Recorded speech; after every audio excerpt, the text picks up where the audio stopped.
Este año nos enteramos de la desagradable noticia para Aragón de que encabezábamos el ranking a nivel nacional.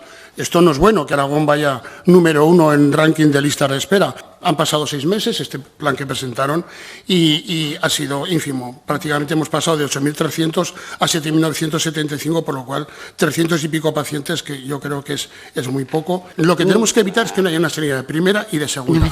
Y, señor director general, los datos lo avalan. Al final, un aragonés lo que se quiere es curar. Hay conciertos que están haciendo también pues, para mediales y resonancias magnéticas naturales, tomografías, toda serie de conciertos que hay de asistencia sanitaria.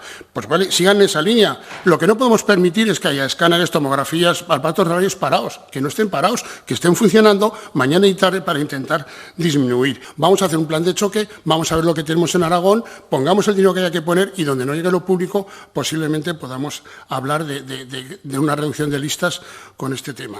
El presidente Lambán, presidente de todos, en un acto del 40 aniversario de esta Autonomía de Aragón, textualmente dijo que de estos 40 años de autonomía se debía el éxito que había tenido en gran medida a la colaboración público-privada de la sociedad aragonesa.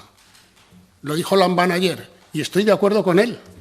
Evidentemente, entre todos tenemos que conseguir que Aragón sea más fuerte y tenga mejores datos.